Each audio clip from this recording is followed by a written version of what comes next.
first question for the evening for the whole panel. I get overwhelmed with the militaristic mainstream news and election coverage. Where can I go for a better coverage of War and Peace?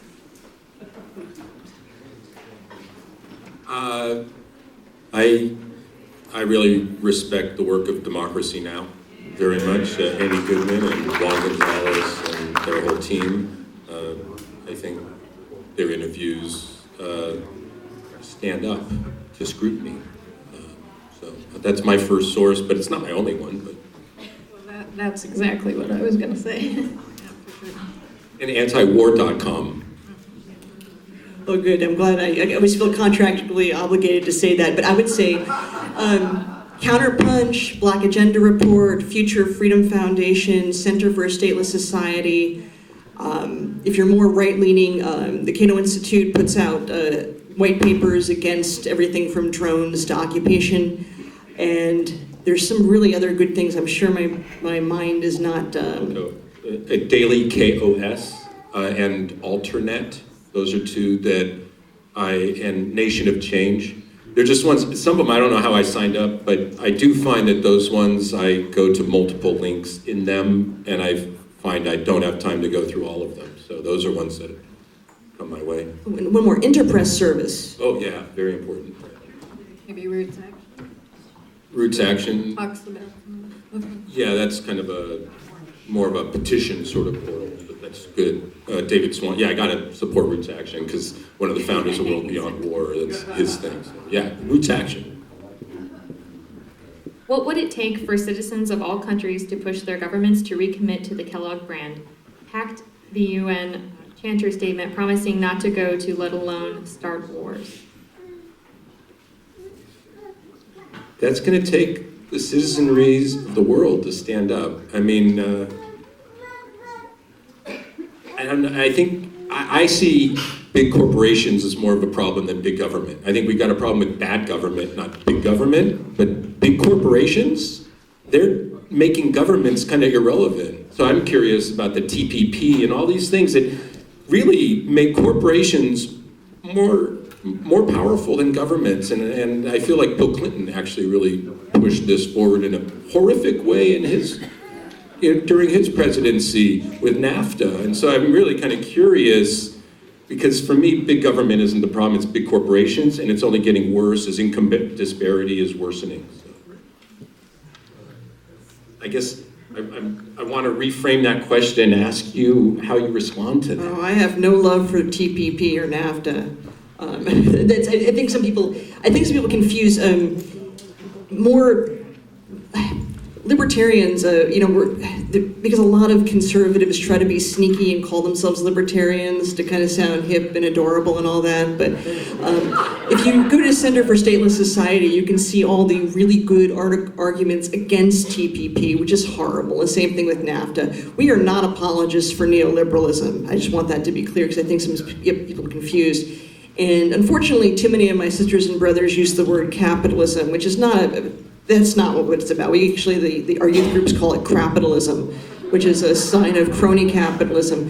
When we say free market, we're talking about individual voluntary exchanges. We're not talking about enabling corporations, because corporations are basically part of the government. If you look at the way the legal system is set up to protect corporations, it's entirely sanctioned by the United States government. That's why they have all these people with these cozy relationships. And even though folks like George Soros or David Koch will sometimes say something kind of radical and cute, they don't really follow through on any of that because they benefit so much from that system. They're part of that system, and that's true of Bill Gates, that's true of Warren Buffett. These are people who get away with everything because they've married themselves to the state. So I mean, to me, it's all part of it. I don't really see a separation between big government and big corporations. Then it's kind of one big monolith, and it's all pretty terrible. And when we say soft power, neoliberalism, that's basically the expansion of this in all countries. And it's a real subtle way of empire building, but it's empire building. But the Kellogg grant, I just don't give up on that. I think this is one of the things that's happening, though, is that international law is being denigrated. And not just by us, but we are the biggest. So when we exemplify ignoring treaties and conventions, international law, the laws of armed conflict. We snub the International Criminal Court. Okay, we are the biggest, so when we snub those things, when we violate those things, when we ignore the Kellogg-Briand Pact, which we are a party to, then we just give license to no one to pay attention to them. So, you know, don't give up on that, keep bringing it up, and let's bring the Kellogg-Briand Pact back as best we can, but I don't know exactly how other than keeping raising it. I think with all of this, we have to educate ourselves and others, because probably most people don't know about that. I barely do. Yeah, and all of this takes hard work. It's hard work, really, building peace and constant, and you have to remain hopeful. This question's for you, Nancy. Could you tell us a bit more about the U.S. Peace Academy? U.S. Peace Academy has always been a part of the bill for the U.S. Department of Peace Building, but there's also now a group, a separate United States National Peace Academy group. This is different than Institute of Peace.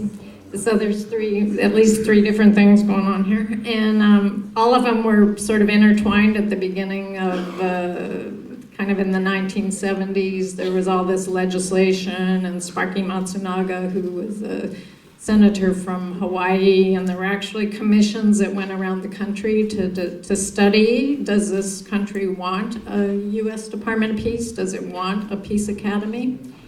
And yes, it did. And so it took him being very persistent about this, and as it percolated through the political system, instead of getting a U.S.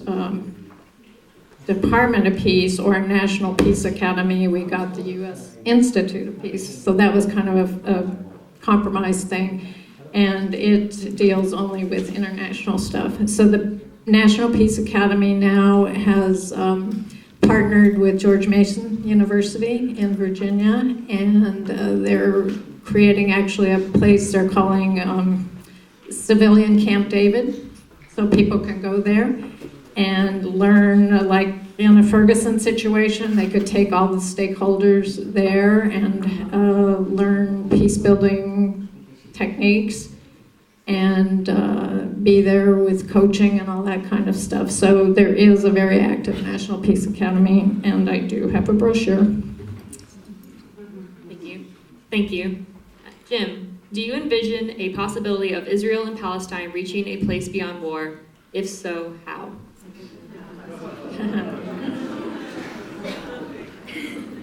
Yeah, that's why I'm here, because I have the answer to that.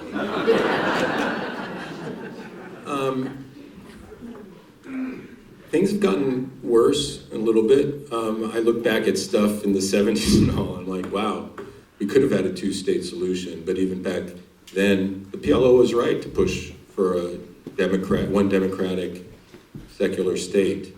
The problem was that the stakeholders in Israel didn't trust them and has never trusted Palestinians. I look back at, and I have some scans of things from the 70s, publications for teenagers, which I was in the 70s, that for Jewish Sunday school attendees like me in the Reform synagogues of America. And on the cover of this one issue, it's a picture of supposed to be a Palestinian peacemaker as a dove, and he's got a bomb, but it's like a Trojan horse sort of thing. So it's like either the Palestinian peacemakers we were told they didn't exist, or we were told we couldn't trust them. So it's kind of, we were told both things, which seems like it can't be both, but we were told both. And this is, again, a contradiction that we allowed to pass, and so that, the myth that there's no Palestinian peacemakers. And there are Israeli peacemakers, but boy, they're really feeling under the gun right now. I mean, physically attacked. I mean, Gideon Levy has bodyguards now. He's an Israeli academic. I've been to Israel, I've been to the West Bank a little bit. My sister lives in Israel and her family for many years. Israel is destroying the possibility of the two-state solution. I mean, the wall's been built. It would be a huge environmental undertaking to take down that wall. The wall is not on the 67 Green Line. It divides Palestinian from Palestinian. There are Israelis and Jews, more and more, and Jewish Voice for Peace, or if you want to go further, well, yeah, I mean, I just think Jewish Voice for Peace tries to not blow people out of the water from where they are. And so you get attacked from both sides. J Street is as far left as some people are willing to even look, but Jewish Voice for Peace is willing to say, well, maybe Israel, or we like to say, people should have rights, not states. People have rights, not states. Okay, so Israel should not have, Israel demands to be recognized as a Jewish state, so that conflation is intentional, and Israel makes that be the case, so that if I want to say something against Israel, they could say I'm being anti-Semitic. I'm like, well, you put our symbol on the flag. You demand to speak for me, whether I tell you I don't want you to, or what. I do think the fundamental problem is the occupation and the brutality of the Palestinian people by Israel. And all the stuff about Hamas and Hezbollah and their internal negativity and dishonesty in the leadership and all that. The fundamental problem is these people were living there and they are losing everything, okay? The existential threat is not to me as a Jew or to my sister as an Israeli. It's the Palestinians are facing the existential threat. Now, it's hard because the settler movement, man, they're gonna fight. And I don't know that Israel, the soft left, the whatever, have the numbers to stand up to it. I'm afraid, but this is a thing, so I'm gonna finish my answer, I'm sorry. An analogy, Afghanistan, okay? I visited Afghanistan as part of a peace delegation, visiting the Afghan peace volunteers. Look them up. OurJourneyToSmile.com. OurJourneyToSmile.com. Amazing videos, beautiful peacemakers. They say they're scared of what's going to happen when the U.S. leaves. They know that it's going to be a problem, but there's no way forward without that first step. So, per force, we need to pull out. It's going to get worse before it gets better, it seems. And I took too long to get to that point. I don't have a great answer, but all of that is my perspective on Israel-Palestine. Sorry for taking so much time. Thank you. This is for the whole panel. What is the root cause of terrorism, and what, in the words of Lenin, is to be done? Which Lenin?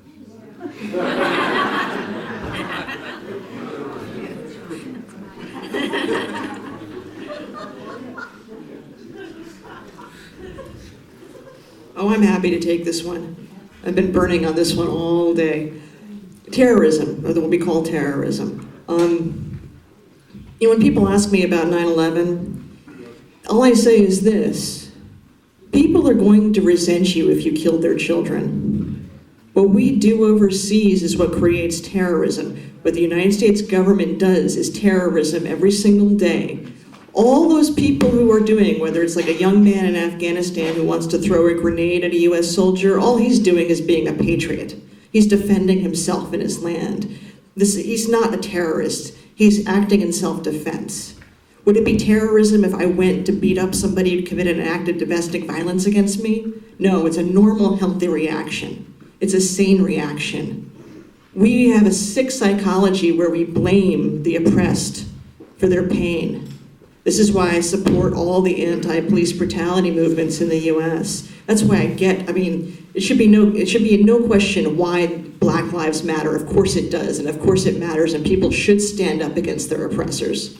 It's only a really sick society that would demand otherwise.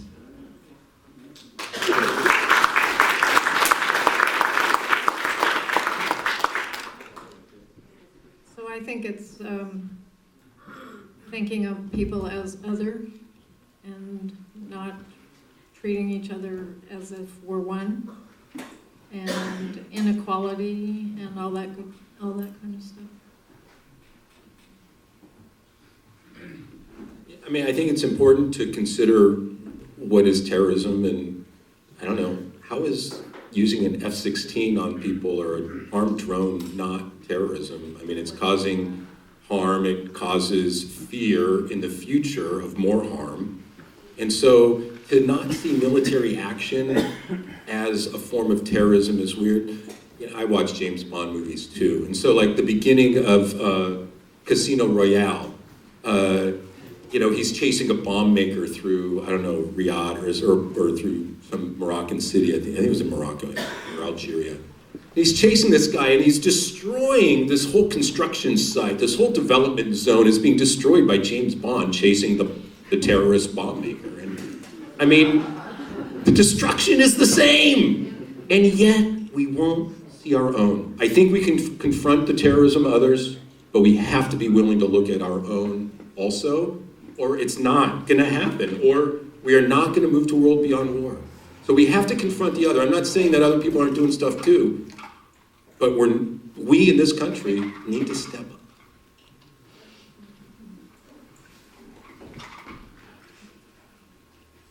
This one's for Nancy.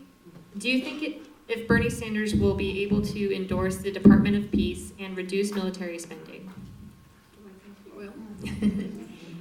So Bernie Sanders was a co-sponsor, an original co-sponsor of the first bill that Dennis Kucinich introduced in 2001. He was an original co-sponsor of the next two bills when he was still in Congress. And there's only been one time that there was a bill in the Senate, and I'm not sure if he overlapped with them when that happened. Whether he'll be able to reduce military spending, I hope so. I don't know. All right, this question's for Angela. How would you vision our world, especially our country, the U.S., to be realized and sustained? What resources could you point to, such as books, papers, websites, and or anything that you have written that would explain this? Oh, there's so much written out there. A few people that I'd like to mention whose work I think gets overlooked.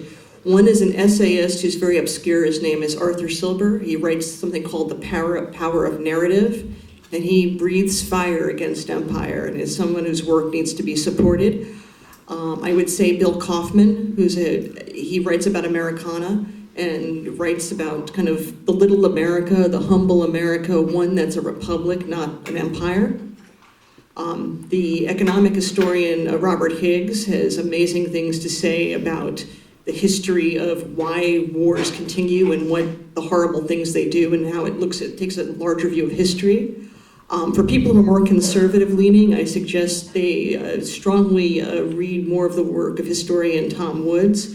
He and Murray Polner, another from the left, wrote, they edited a compendium, We Who Dare Say No to War. That's an excellent series of essays. There's another book of essays edited by Kevin Cease, Paul Buell, Bill Kaufman, and George O'Neill from all different parts of the spectrum called Come Home America, that has a series of wonderful essays from all sorts of people in there.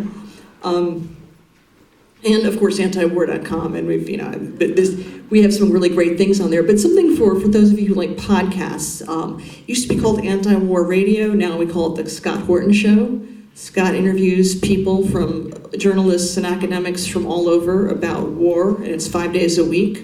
And you can catch it on lrn.fm. You can find that both on radio and on your smartphone, just lrn.fm. And that's carried Monday through Friday, and it's excellent. And I said earlier, and I really highly recommend listening to that interview with Jill Stein from a few months ago. This is for the whole panel. We currently use 1/4 of the world's resources, resulting in environmental imbalance and wars with other countries. If the middle class is rebuilt, how will the increase of consumption influence the trend for war? Maybe we need to cheer when the GNP goes down.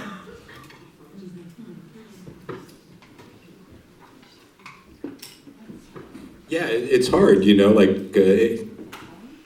want to have more efficient lights, and yet, more is better, or we got to grow or we die, or I don't know. It does seem like economic growth is sort of a cancerous sort of growth goal in the world. I think future leaders just need to try to stay wise and, you know, I don't know, it's just, we can't do it, but we do have to fly in the face of that constant push for growth. I agree with the question, but I should not ramble.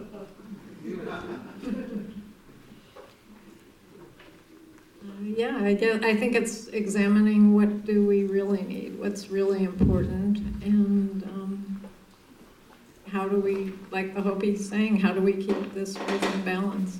And we're a big part of that. I mean, I think we have to keep pushing for efficiency and not give up on that push and doing what's right. I mean, and again, I think it's holding corporations, accountable. Exxon and other oil companies knew in 1979, 1980 that we were going to end up with climate change. HSBC, $750 million of drug laundering money. There needs to be consequences for these players if we want to have an economic system that doesn't just say, big now for us, the rest of the world be damned. So we have to not give up on this small is beautiful idea. Don't give up on that. My answer to these things is always end empire. That's always the answer. But that's it.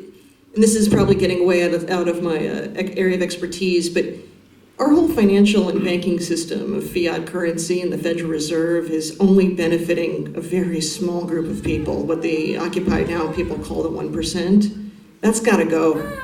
That whole system has to go. It's all built on lies. Question. War is allowed. This question's for Nancy. How does the Department of Peace integrate within a regime that defines peace as the imposition of a world order? Say that again. Say that again, please. How does a Department of Peace integrate within a regime that defines peace as the imposition of a world order?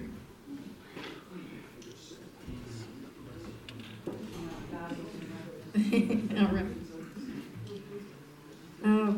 So I think Department of Peace is, we're looking at just redefining the world, really. Redefining what, who we want to be, what it's about, how we get there.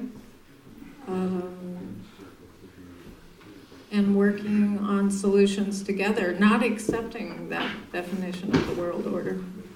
So, and then within the department, I mean, there are various ways of doing that, but that's sort of the overarching idea. Thank you. This one's for Angela. Without a government, how will there be peace? A government contains rules and guidelines, and without this, are people automatically supposed to love and hold each other's hand? Well, the only forms of government I know seem to encourage violence, so I'm not certain that that's the right direction. But I'll go to a philosopher, long dead now, Robert Anton Wilson, and he co-wrote a book called The Illuminatus Trilogy. It's very, very funny. It's a comic takeoff on conspiracy theories. But basically, it teaches a bit some of the lessons. And somebody asks in the book, what happens if you get rid of all the chairs? Well, you'll sit on your ass. That's what'll happen. You're going to find other creative solutions besides government. We got out of fiefdom. We've gotten away from kings. We were evolving out of that. This kind of government, the way we do things, will not be the way things are done in 500 years, and let's hope not. Let's hope we evolve past that to real sanctity and respect for the individual. And that's going to be when we no longer need somebody like that to teach us how to interact with each other. We know how to behave peacefully. We do it all the time with each other. But when governments get involved, when the police state gets involved, when we have these insane drug wars that are based on horrible racial hierarchies and other nonsense that should have long since dissolved, those are bad things. We need to evolve out of that, and we will evolve out of that. We got out of the serf system. We'll evolve out of this too, and we'll learn how to interact with each other based on non-aggression and not on rules that require me to steal from you, rules that require me to show a lack of respect for different groups and different religions and different races. So that's the direction that we're heading. We want to evolve out of the systems of violence.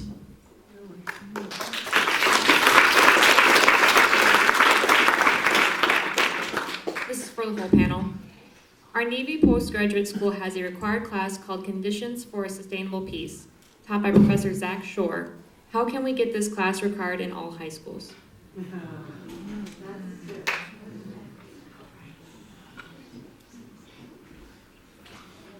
Well, that's the kind of thing that Department of Peace Building and other groups are pushing, is to get this kind of education in our schools to teach our kids about all of this stuff and skills about peace building and history of successful movements that have been nonviolent movements. So how we do it is work really hard, and the whole thing, raising awareness and working with groups, to teachers and all that, to get this done. I know, it's kind of funny. I mean, the idea of national standards for education, and then, like Texas or some local community is going to say, hell no. That's like, in Illinois, was it? Or Indiana, they were burning copies of Howard Zinn's People's History of the United States or something. They kicked out of the college library, I think even. It's just like, the idea, I think, McCarthy, there are a lot of great teachers doing innovative peace studies, conflict resolution, all of it, and it all needs to be supported at the school board level, at the school level, at the peer counselor level. Just keep raising it, and put our money where our mouth is. People say education, it's local spending, it's not militarism. I say, stop spending money on the militarism. Even if I say, okay, I'll leave you a little military, just give me some of the money for these other things. I want to get rid of it all, but you guys won't even do that. Our society, I don't mean to exclude myself from it, I am part of this society. I didn't go to high school, and that was a good thing, because what I know of high schools, and I'm just thinking about Howard, I was going to say kids need to be reading more Howard Zinn and spending less time in high school classrooms. Everything about the way U.S. history is taught in both private and public schools favors American exceptionalism. It teaches colonialism as an inherent right. The view is so skewed and so bizarre. It doesn't matter how liberal or how well-meaning the teacher is. When you actually examine the way civics classes are taught, where voting is a sacrament, even though what you're voting for is always more Wall Street, more corporations, and more war, because there's really nothing else on the ballot. And this goes back to someone like, I think Emma Goldman, but if voting can change anything, it would be illegal. So I just want to... I don't think there's anything salvageable in the schools. I think those are the indoctrination centers that tell you it's perfectly okay to sign up for something and go kill people overseas that you don't know, don't have any grievances with, and have no business being in their culture and screwing everything up. So I just want to end all of that. I'm not ready to throw schools and voting out totally, corrupt and problematic as they are as institutions. People are standing up all over the world against horrible brutality for the right to vote in their imperfect systems too. And so, I support people not voting. I'm not ideologically attached to voting and everything. I can see because of the problems withdrawing. But I want to stand with the people who are really struggling for their rights to have a voice, and voting is a way that happens. Even in this country. Right, this will be our last question for the Q&A portion. If we had publicly financed campaigns, would it be easier to elect people against war? Yeah. Probably, but the forces of evil will combat that, so we need to be vigilant and not just assume that if we had public financing for elections that it would be okay, because they'll find some way to attack it. We don't get to rest. That's right. But we do get to have fun. The Bushes and Clintons can pay for their own damn elections. I want no part of that. Okay. Thanks, Leah. Thanks to you all. let me just throw in a little last word of my own, if you don't mind. You know, what we're always told is that we only go to war because we have to. And if somebody gives you that line, let me just suggest one of Black's laws, that's mine. If the answer is war, you've asked the wrong question.